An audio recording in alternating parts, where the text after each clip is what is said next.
So today's conversation has to do with Manchester United fans. So I need you guys to come forward. Come forward.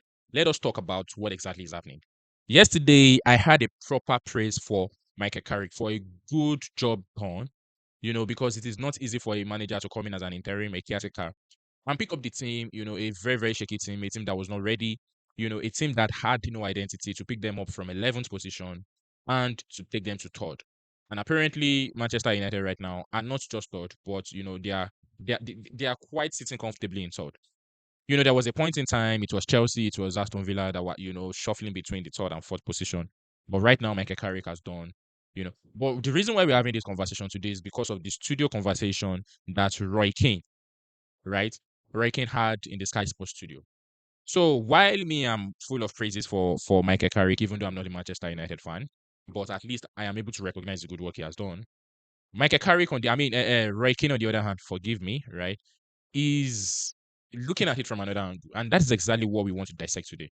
That is exactly what we are going to be listening to. You see, the video is very, very long, but I'm just going to try as much as possible to cover the most important part of the video, and then you, as a Manchester United fan, can tell me which side you think is right.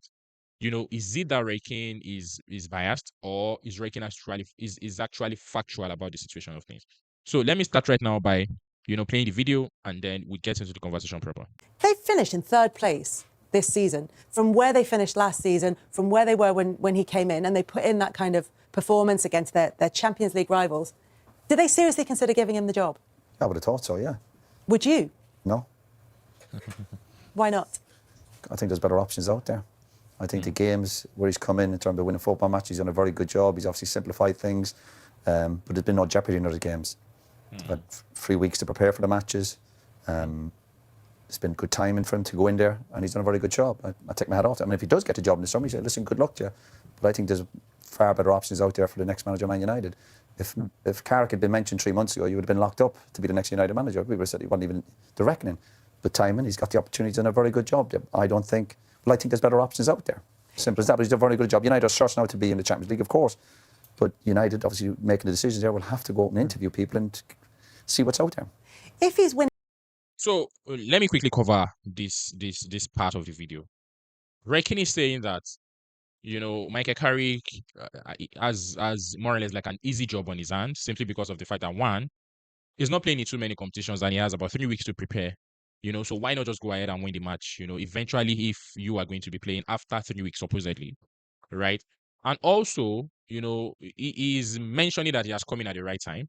Is it a right time, where the club is not playing too many competitions, or what exactly is the point of the right time? From what angle is Roy Keane, bringing in this right time conversation from? How is it the right time? So Manchester United fans, I need you to have a comment. I need you to have a join in this conversation. You know your club more than I do. I'm inviting you to, to discuss with me, right? Because sometimes, it feels like Michael Carrick might be right. I mean, Roy Keane might be right. And sometimes it feels like jealousy. But let me continue to play the video. We'll still come back to, sum it all up, and I'll give my honest opinion about this. Games, if he has a really experienced backroom staff, which he has, that have experience at England level, if the fans love him, if the players, as we're hearing and as we'll say publicly, love having him around the ground, and he's turned things around for Manchester United. Why is there a better option? Most players do like a caretaker manager. It's different when he comes in, then he's got to make decisions about contracts and pre-season and medical staff, and he's involved in all that, transfers and recruitment. So is this true? Do most players really, really love caretaker managers? Because caretaker managers, obviously, right, do not bother themselves with so many things, right? They are not. What is Mikel Arteta's position at us now? I've forgotten right now. Theirs is just to manage the match only. Just manage the matches. You don't have to bother about contracts. Neither do you have to bother about a whole lot of things. So he's saying that, the players are definitely going to love him, because the only conversation they're having is has to just do with, how do you perform on pitch.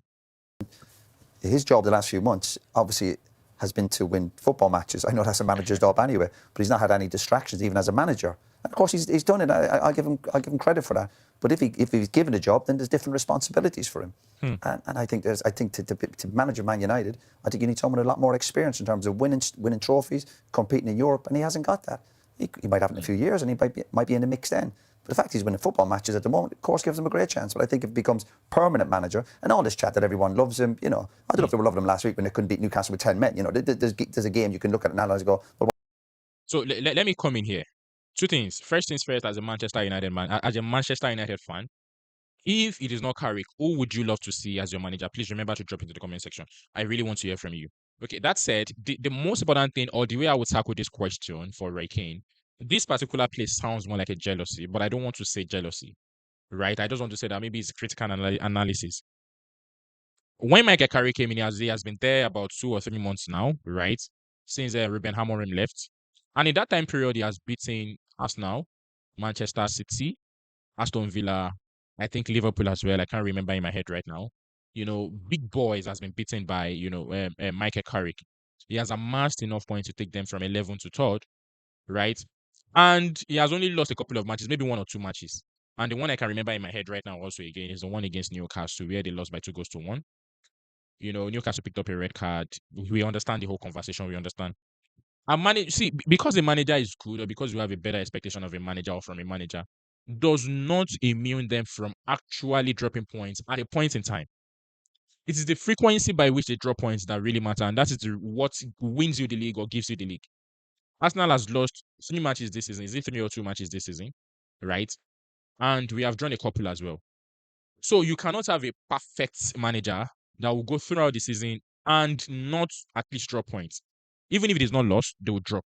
So in this particular place, I do not agree with Michael Carrick. I think he needs to be more open. I think he needs to see more, beyond what Michael Carrick is doing. what happened there? He beat Aston Villa today. Aston Villa was shocking. Absolute shocking. The more I look at Aston Villa, I'm thinking they'll be missing out in Europe. How bad they've been today. So the timing was good for United. For today's game, Villa on the back of a European game. And United, because they were so bad at the start of the season, they got no distractions. And remember, this is the same group of players that You see that I think that is Michael that is Ray Kane's problem. Ray Kane's major issue is the fact that Manchester United right now do not have any distraction, and the distraction is saying in this case is simply because of the fact that they are not playing any other place than the league. Aston Villa came from the Europe, right, to play back in the league, so they have had a match in between. The last time Manchester United played is been a couple of weeks ago, and this is exactly his point. And this is why he's not respecting Michael Carrick, because he believes the team is not seeing enough game to be able to test them to their limits. So do you agree? I want to hear from you guys. I really want to hear from you. Drop your comments in the comment section. finished 15th. So everyone else can get giddy about Man United being third in the league. I don't. I'm not one of them. I don't get all excited for stuff like that. I get excited when teams are winning trophies and competing week in, week out. So I'm not one to get too giddy. I know. So I don't want this conversation to be too long. It's already getting too long. But this is the basics of the concept of, how Ray Kane sees Michael Carrick. A lot of people have been saying online, because, when I saw this video, I read through the comments, a lot of people are saying he's actually not happy simply because of the fact that Michael Carrick, was the one who picked up his shirt at Manchester United. So they are not entirely in a very, very good friendship manner.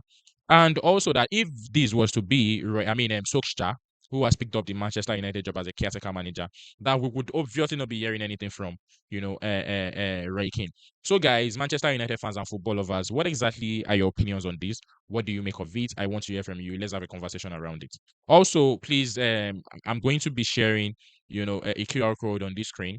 Please ensure that you scan that QR code to join my WhatsApp channel. So I'm trying to build a community where I can ask you questions, I can do giveaways, I can jerseys, boots, football merchandise, a whole lot of things can be shared, and even gift card and a host can be shared in this particular channel.